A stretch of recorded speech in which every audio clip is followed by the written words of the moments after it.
Bonjour, nous arrivons à Villette-sur-Ain et nous avons rendez-vous avec Isabelle Roussel, qui est présidente de l'association de restauration de l'église de Villette et qui est aussi une descendante directe du peintre Jean Scohy. D'ailleurs, la voilà. Bonjour.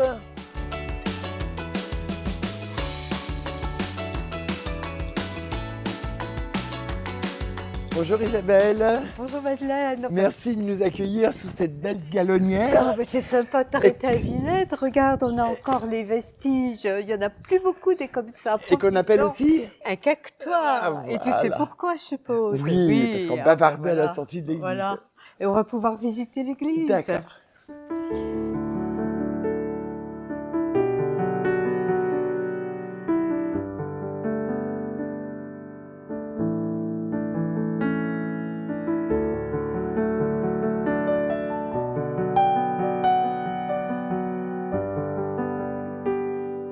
On avance vers la partie la plus ancienne de l'église. D'accord.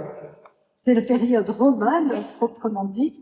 Et ce qui attire notre attention, justement, ici, ce sont des colonnes romaines qui ont été réemployées et sculptées à la manière romane avec une tresse. Ce tronçon de colonne qui a son vis-à-vis de l'autre côté et qui est représenté à eux deux une colonne de 4 mètres de haut.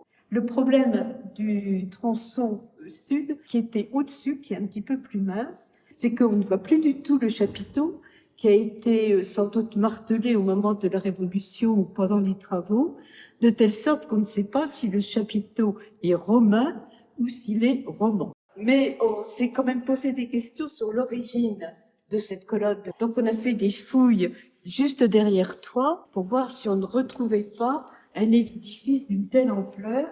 Mais ces fouilles ne nous ont pas apporté tous les espoirs qu'on voulait, donc il n'y a pas de temple gallo-romain antérieur à l'église. On a trouvé des monnaies romaines, c'est sans doute l'existence d'une villa, donc d'une ferme qui devait alimenter la capitale des Gaules, donc Luc du Nome. On a trouvé aussi dans ces fouilles, et c'est pour ça qu'on a une forme un peu en arc de cercle, on a trouvé la limite de ce qui était le cœur roman. Donc ici, on est dans la partie romane, et là, on arrive dans la partie gothique qui a été ajoutée. Il y avait peut-être des moines supplémentaires qui sont arrivés au XIVe siècle, et on a dû agrandir l'église, ce qui n'a pas été sans mal, puisqu'on arrive sur la partie des alluvions de l'Ain, qui a donné une certaine instabilité globale au bâtiment.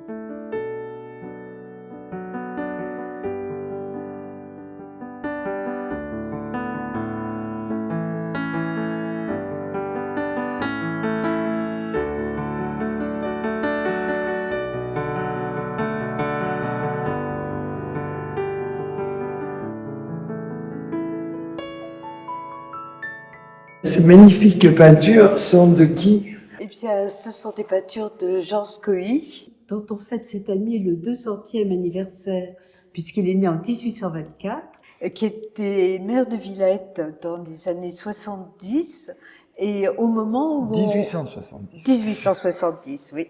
C'était un moment où on restaurait l'église était un peu en chantier, et il a fait venir ses élèves, alors qu'il était plutôt lyonnais. Donc il a commencé par faire 4 huiles sur toile, qu'il a vraiment dimensionné dans l'architecture romane. Ces 4 tableaux représentent 4 scènes de la vie du Christ, depuis l'Annonciation jusqu'à la résurrection, en passant par la Nativité et la Samaritaine, la Donne-moi à boire. Et les peintures murales, c'est aussi Scohy. C'est aussi Scohy. Alors il a laissé libre cours à son pinceau. Et d'ailleurs, quand on regarde les traits de la Vierge, on retrouve des tableaux dans lesquels il a peint sa fille.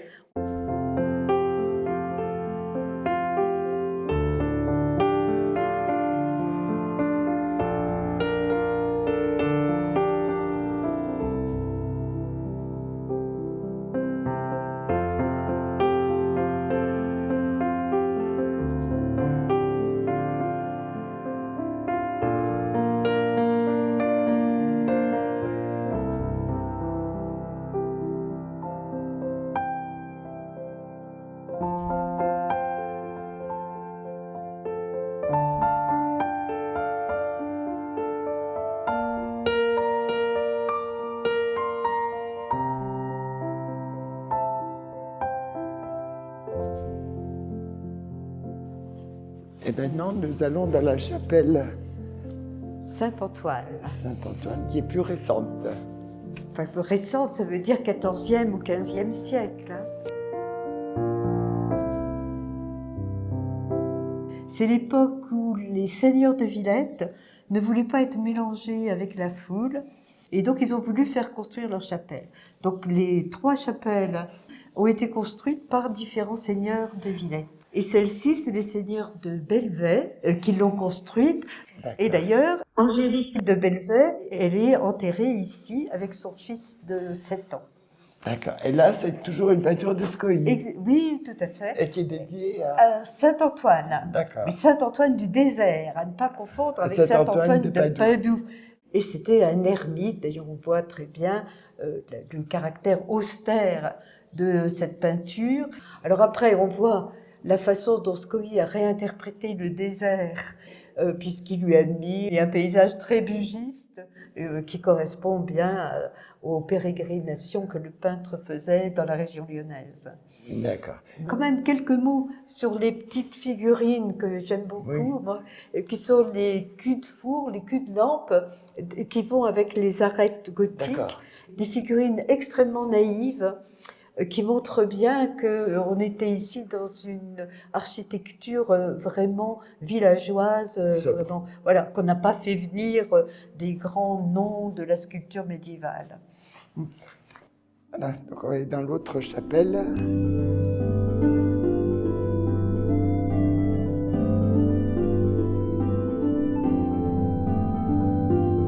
Et maintenant, nous rentrons dans la 3e chapelle. Voilà, c'est la chapelle Notre-Dame de la Pitié qui a été construite par la maison des Gramont, dont il y a le blason sur la clé de voûte. Oui. Et là, c'est un tableau de Scoï. Ça, c'est un tableau de Scoï. Alors là, c'est la déploration du Christ. On voit le Christ mort et la douleur de la Vierge. Et il y a une continuité avec Notre-Dame de la Pitié. Ici, les Pietà datent justement du XVe siècle. On voit la douleur du peuple qui se traduit par l'expression de la Vierge, d'où d'ailleurs le baptistère dédié aux enfants mort-nés, parce qu'il y avait une cérémonie, une invocation à la Vierge qu'on appelle le signe du répit, pour essayer de trouver un signe de vie chez les enfants mort-nés pour pouvoir les enterrer chrétiennement dans le cimetière. Et donc là, il y a quand même un ensemble qui représente un peu le tragique de la vie des villages à la fin du Moyen Âge.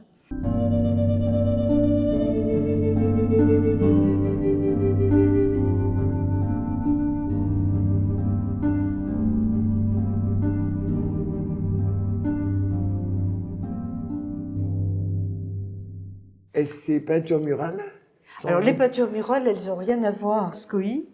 Elles datent du XVIIe siècle. Le restaurateur nous a d'ailleurs promis juré que le mauve était tout à fait authentique. Mais on voit que c'est le catéchisme de l'époque qui devait se faire à grands coups de pinceau. Ce qui est intéressant dans cette chapelle, c'est justement toutes les questions qu'elle pose à la restauration de l'église. Parce qu'on voit qu'il y a plusieurs générations de peintures. On a sans doute sur la clé de voûte, ici et tout autour de la fenêtre, des peintures qui datent du XVe siècle. Et il y a un enduit rose qui était du temps de Scoï. Et donc le problème qui se pose quand on restaure une église comme celle-ci, c'est d'essayer de hiérarchiser, de voir ce qu'il faut garder, ce qui est important, comment on les met en valeur. Et si bien que maintenant, on pâtit de l'option qui a été prise à la fin des conciles dans les années 1970, où on badigeonnait tout en blanc pour que ce soit sobre. Et maintenant, on regrette la disparition de toutes ces œuvres du 19e. Donc là, on essaye de faire des compromis. C'est compliqué. C'est compliqué, mais il faut maintenant, ce que l'on cherche à faire, c'est des partis pris réversibles. Oui. Parce que les goûts et les options que l'on prend maintenant ne seront peut-être pas celles des générations futures.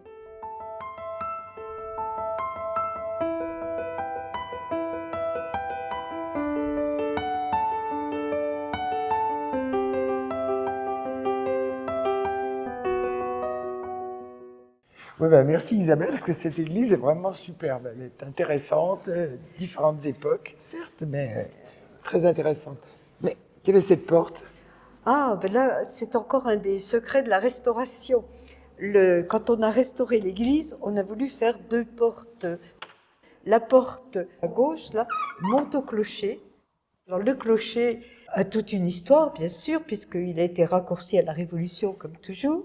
Mais ce qui est intéressant quand on monte au clocher, outre la cloche, qui est aussi très belle, que l'on peut sonner, il y a toute la vue sur la vallée de l'Ain et sur le village. Et là, ça nous ramène à Scoï.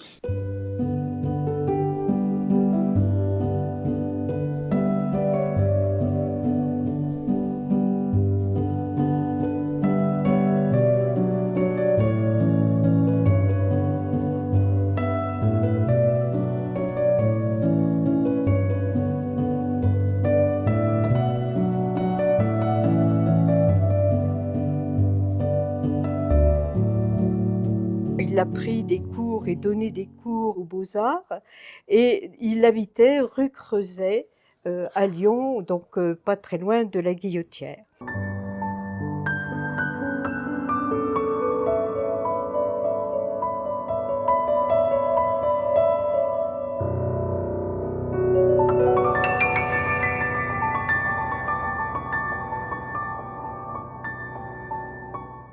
Pour replacer ça dans la période du romantisme du 19e, c'était aussi le début du chemin de fer et les peintres lyonnais n'hésitaient pas à partir à la campagne, planter leurs chevalets pour croquer la beauté de la nature.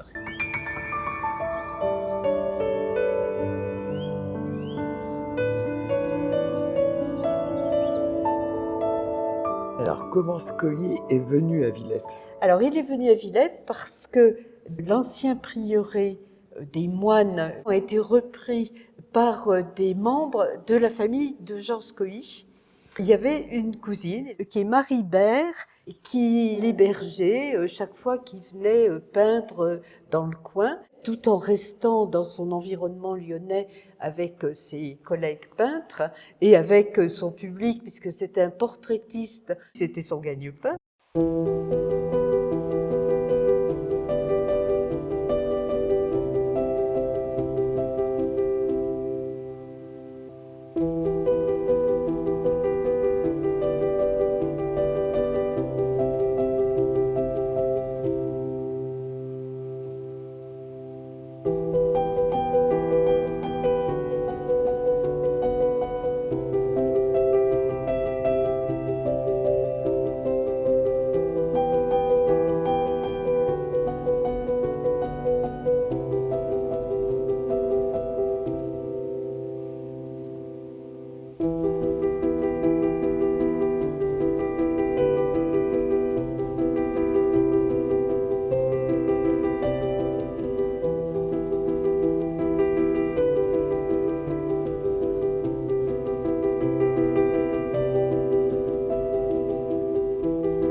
La cousine a joué le jeu et lui a installé un atelier. Donc il a eu un premier atelier qui était juste dans l'ancien prieuré, donc avec une vue sur le chevet de l'église qui était tout à fait intéressante.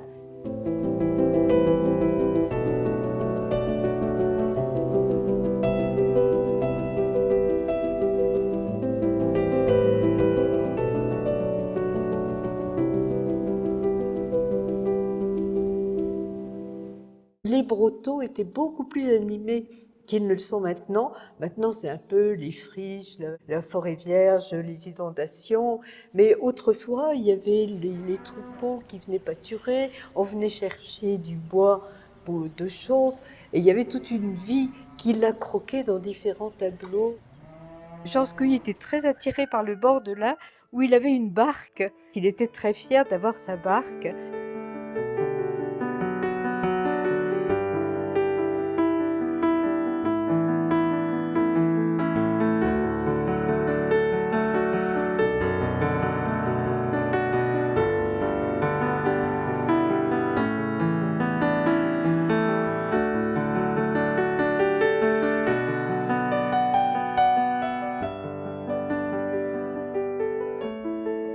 il a été tenté de racheter une maison sur le coteau, sur le plateau, là où il y avait une très belle vue sur le Bugey, et il a installé un atelier à lui de façon plus pérenne, et c'est là qu'il a vécu la dernière partie de sa vie. Il a passé 40 ans dans le village de Villette, tout en étant très investi dans le village. Il jouait aux boules, il avait des amitiés, et c'est pas par hasard que le fils de l'instituteur a épousé la fille de Jean Scoï, donc Marthe.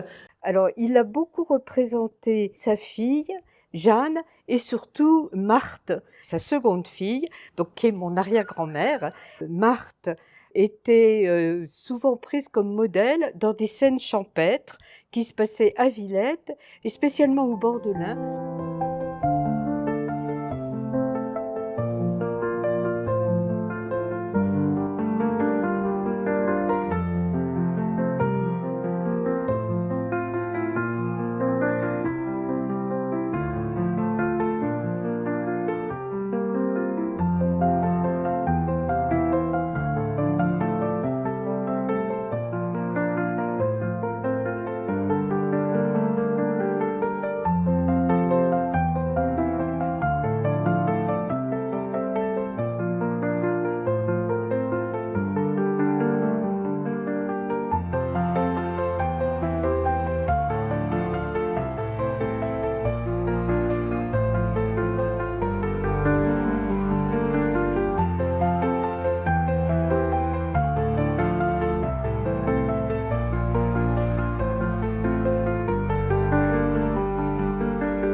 Comme tous les peintres lyonnais de l'époque, il a fait un voyage en Italie, à Rome. C'était le passage obligé pour l'école lyonnaise, et oui, il a ramené quelques scènes de la vie italienne.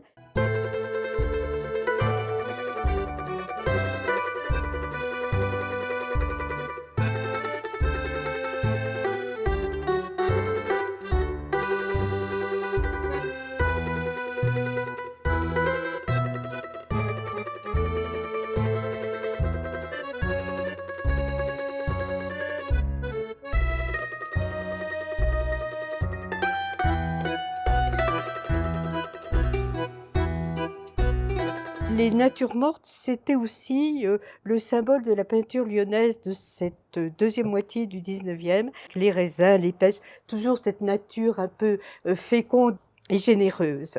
Et puis, les tableaux que l'on retrouve dans l'église, des scènes religieuses.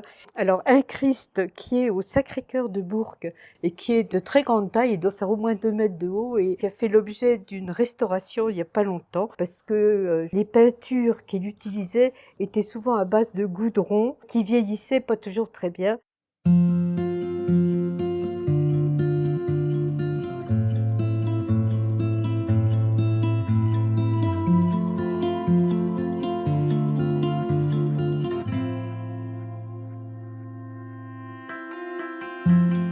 Il faisait toujours des essais avant de s'adonner au tableau, qu'il a beaucoup remanié. Donc on retrouve sur ces tableaux aussi des esquisses qui ont été recouvertes après.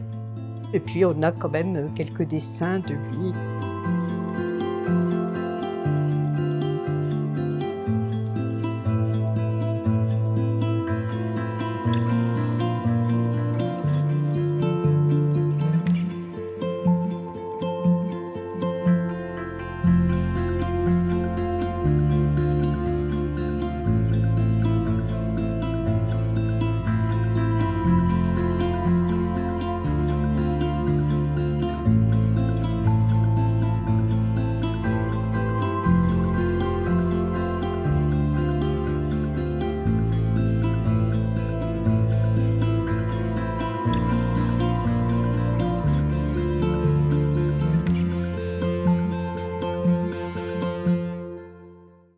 que sont devenues toutes les œuvres de Scoï?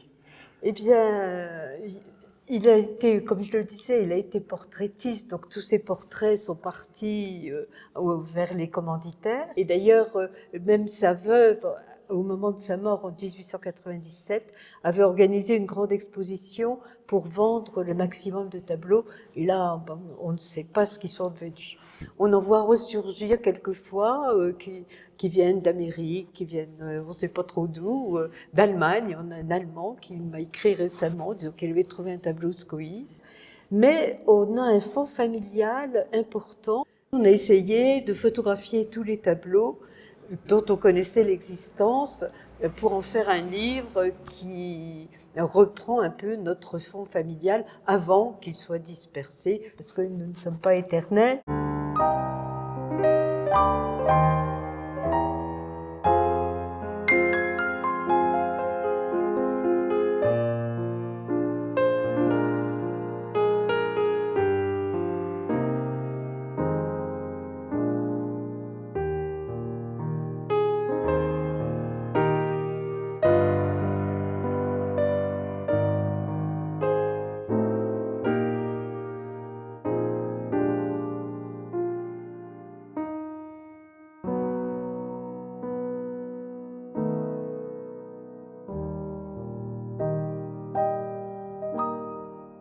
On tient beaucoup à mettre en valeur l'Église qui a cristallisé toujours la vie du village dans laquelle il s'est impliqué. Et donc, on tient beaucoup à restaurer tous ces tableaux et qui restent encore très vivants. Et c'est ça le patrimoine. Cette synergie entre l'architecture, la peinture et puis la musique, parce qu'on organise des concerts qui justement mettent en valeur les voûtes romanes qui ont été faites pour propager la musique, et c'est ça dont on voudrait que les Villetois et tous les dombistes dont tu es la représentante se saisissent pour continuer à le faire vivre au fil des années et à transmettre à nos générations futures toute cette richesse des villages. Eh bien, je te remercie beaucoup, Isabelle. Eh bien, c'est avec un grand plaisir. Je compte sur toi pour faire rayonner dans toute la Dombe ces richesses méconnues.